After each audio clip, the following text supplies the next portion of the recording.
Alles wird wieder mal ausgefallen heute. Willkommen bei einer neuen Folge von Hip-Hop Digga. Heute wird's schräg, albern, politisch, verrückt, ernst, lustig und noch einiges mehr. Und das Beste, alles auf einmal.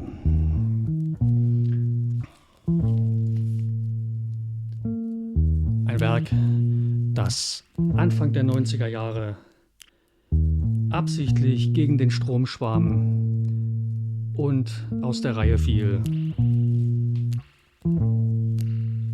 Tricks of the Shade von The Goats. Ja, genau, das ist heute unser Album. Veröffentlicht 1992 ist das weit mehr als nur ein normales Hip-Hop-Album. Was immer das bedeuten mag. Es ist ein politisches Konzeptalbum, eine fast cineastische Erfahrung im Sinn eines Hörspiels, eine satirische Reise durch ein groteskes Amerika, voller Medienkritik, Rassismus, wildem Konsum und staatlicher Manipulation, mit jeder Menge Skits, ungewöhnlichen Übergängen, Liveband-Einflüssen zu den Samples und einer fast karnevalesken Atmosphäre erzählt die Platte eine zusammenhängende Geschichte, die sich zwischen Conscious Rap, groteskem Theaterstück und sozialem Kommentar bewegt. Und genau deshalb gilt sie heute als eines der unterschätztesten und ungewöhnlichsten Hip-Hop-Alben der frühen 90er.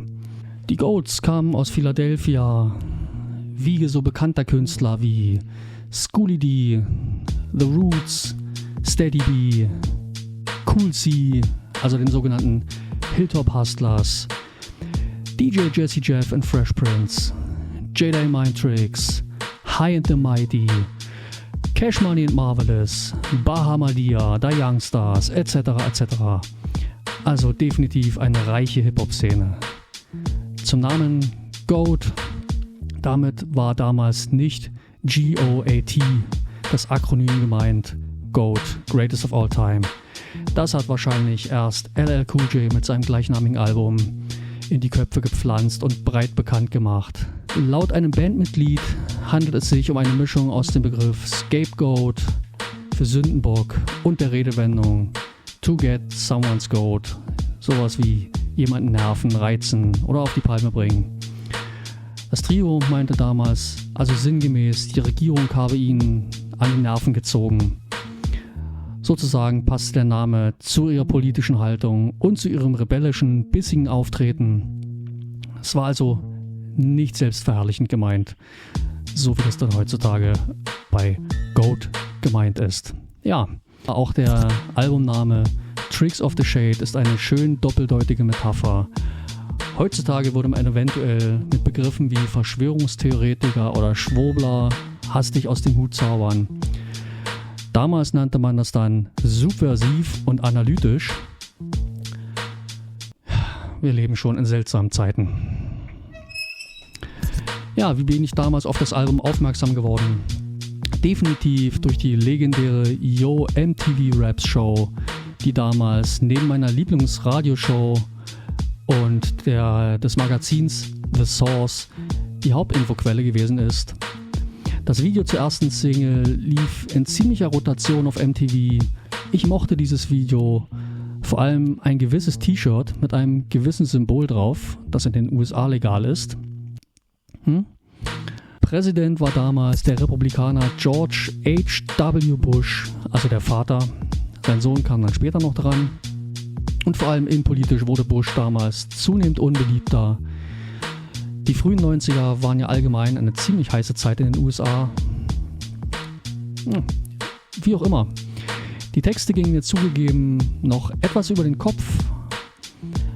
Aber dass es politisch war und unbequem war, das konnte man nicht übersehen. Ja, Hip-Hop und Hip-Hop zu hören war damals noch etwas Rebellisches. Und das passte natürlich super zu meinem Alter. Also war das Album Pflicht. Ja, erwähnenswert ist auch das Coverdesign. Ich zeige es euch nochmal.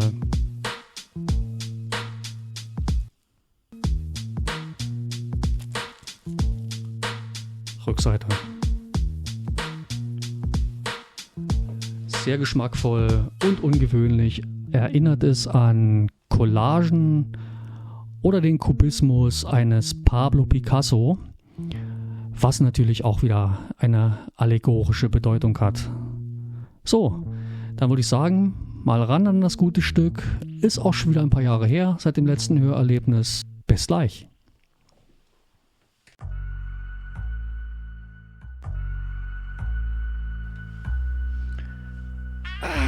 So, das hat unbedingt mal wieder gut getan, so eine kleine Zeitreise.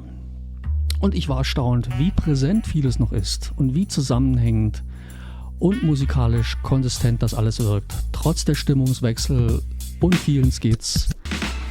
Der Soundwechsel bleibt aber eine ganz eigene und eigenwillige Angelegenheit. Nahezu durchgängig, hat viel Charakter, sehr runde, warme Atmosphäre, toll abgemischt von einem Mann namens Joseph Nicolo, aka Joe the Butcher Nicolo.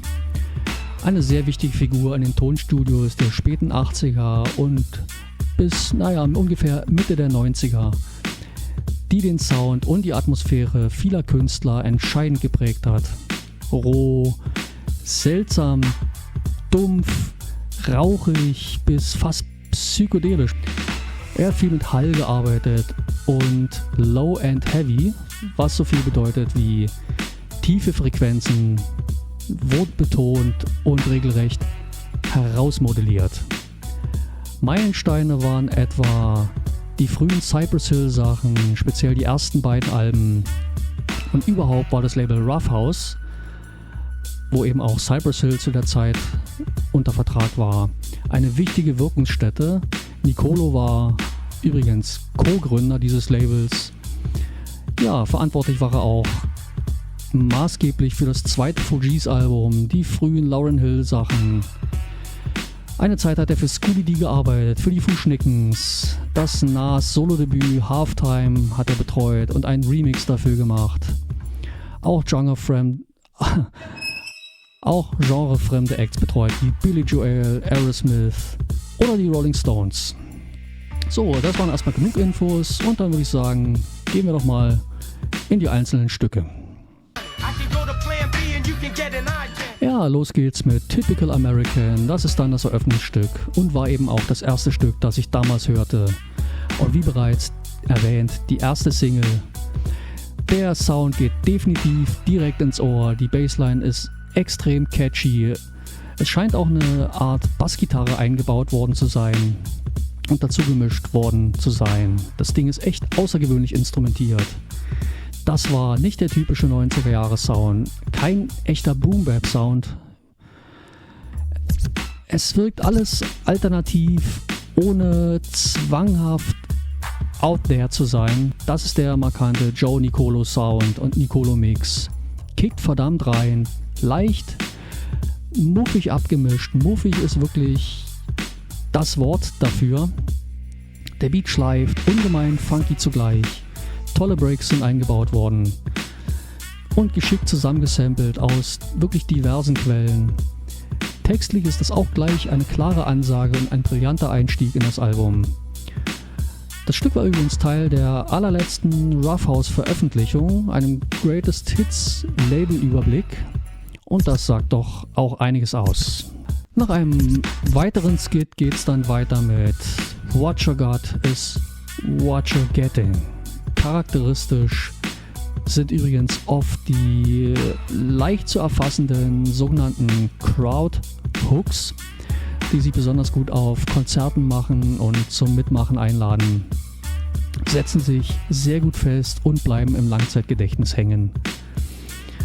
Dazu ein super eingebautes Scooby-Dee-Sample und fertig ist die nächste Episode. Nach einem weiteren satirischen Zwischenspiel kommen wir dann zu Are You Down with the Goats? Ja, charakteristisch wieder durch diesen eindringlichen Sound, der Rough House so zu eigen war und Rough House berühmt gemacht hat. Die Samples verschwimmen wunderbar ineinander, ohne dass das Ganze zu einem Matsch wird.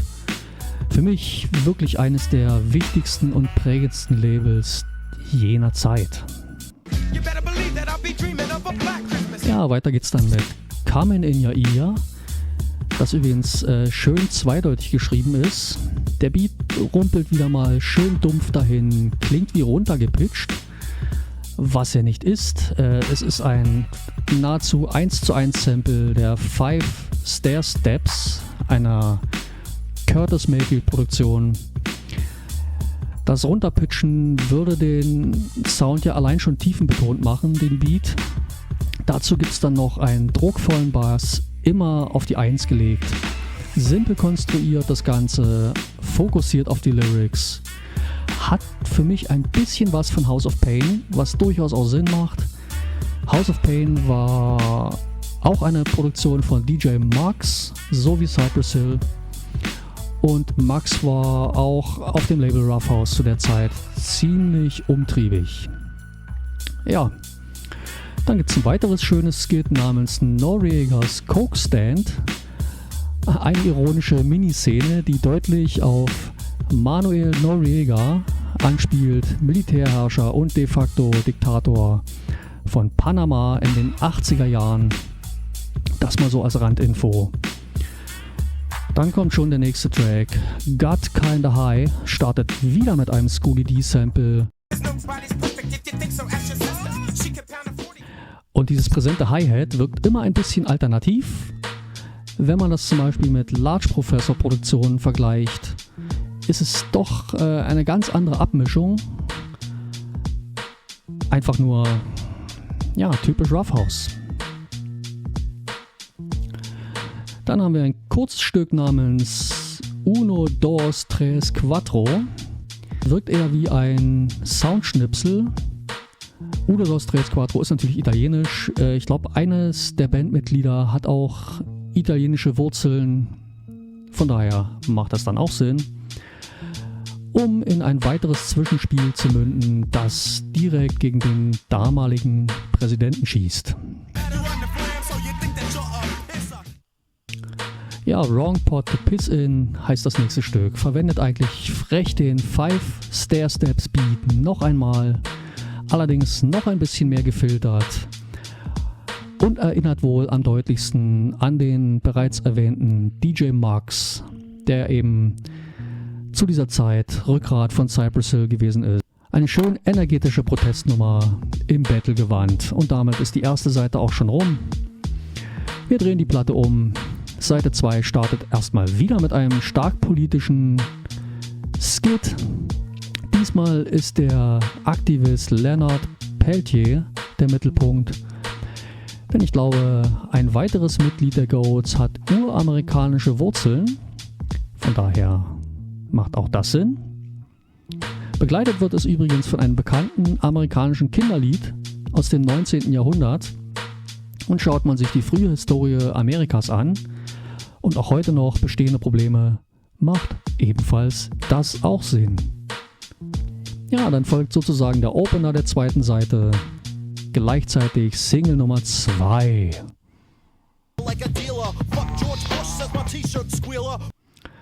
Ja, wieder ein stark politisches Stück. Wie gehört, kriegt Präsident Bush wieder gut was ab. Das Instrumental ist extrem funky, extrem treibend, absolut nachvollziehbar, dass das Ding ausgekoppelt wurde. Wieder ein markanter Crowdhook, hart und direkt. Und vor allem intoniert das Mission Impossible Thema von Lalo Schifrin im Chorus, machen das Teil zu einem absoluten Ohrwurm. Ja, TV-Cops thematisiert dann Dinge wie Polizeigewalt, Racial Profiling und den Unterschied zwischen dem Bild von Polizisten, wie man es im Fernsehen sieht, und der rauen Realität auf der Straße. Atmosphärisch, wunderbar auf Storytelling ausgerichtet, was hier auch passiert. Das Mikro wird mehr oder weniger entspannt herumgereicht und jeder berichtet dann von seinen Erfahrungen und seiner Sicht der Dinge. Tattooed Lady ist dann eine weitere Szene im Freakshow-Konzept des Albums, genau wie das folgende Skit namens Roe v. Wade, The Sword Soloer. Ein schönes Wortspiel auf Roe v. für Versus Wade und ein Kommentar zur amerikanischen Abtreibungsdebatte jener Zeit und Doppelmoral in eben jenem Diskurs. Ja, danach kommt dann IDR. IDR heißt der Song, genau. Angesoult, aber nicht weichgespült, mit einem gewissen Live-Feeling, würde ich es nennen. Schließt es inhaltlich genau dort an, wo das Skit angefangen hat und äußert Gedanken zum gesellschaftlichen Durcheinander rund um Sexualität, Kontrolle und Moral in den USA. Überzeichnet und absichtlich unbequem, wie zu erwarten. Ja, dann haben wir noch Burn the Flag. Da sagt der Name schon einiges aus. Musikalisch sehr direkt und inhaltlich ein wütender Song, eine provokante Kritik daran, was hinter nationalen Symbolen steckt und wer sich davon vertreten fühlt und wer nicht. Auch hier wieder ein klarer Crowd-Hook, eine klare Aufforderung zum Einstimmen.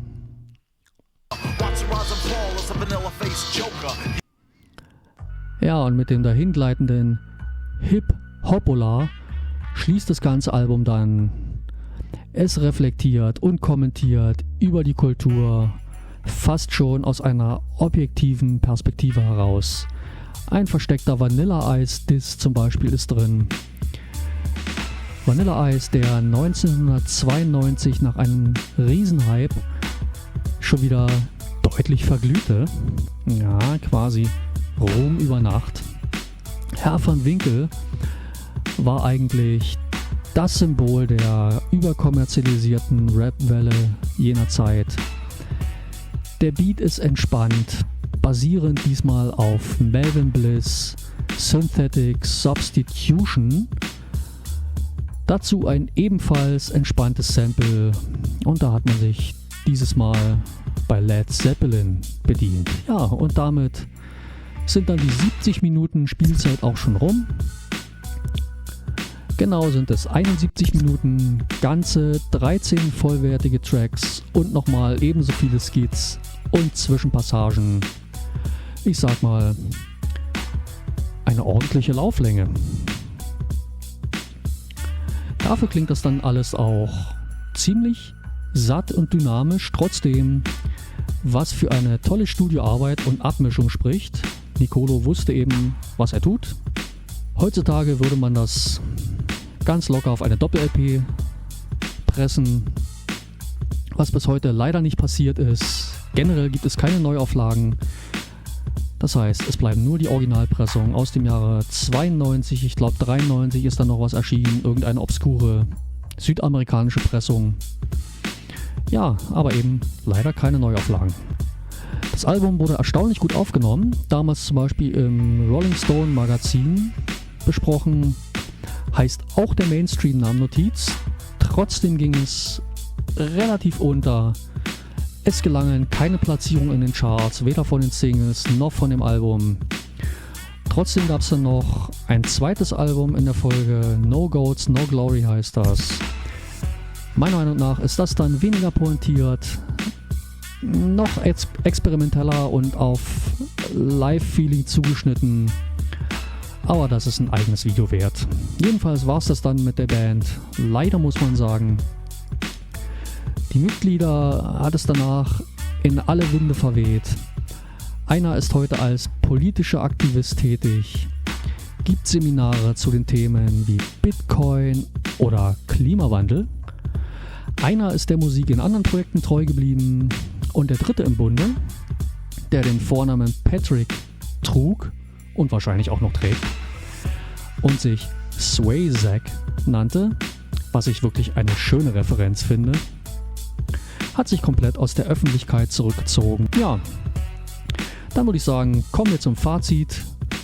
Tricks of the Shade ist definitiv ein hörenswertes Werk. Eins, das dich entweder nie mehr loslässt oder verliert. Bei mir ist es ersteres.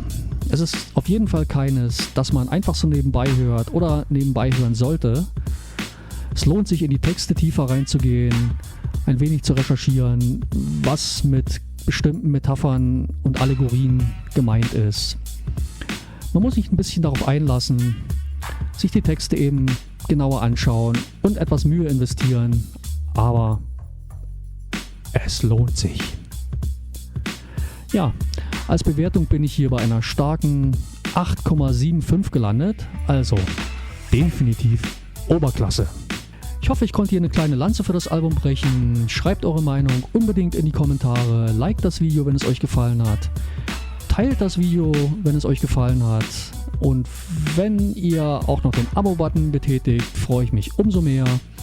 Dann verpasst ihr nämlich auch in Zukunft nichts mehr, was hier auf dem Kanal passiert. Ja, das war's für heute. Ich sag wie immer, Liebe geht raus und bis bald.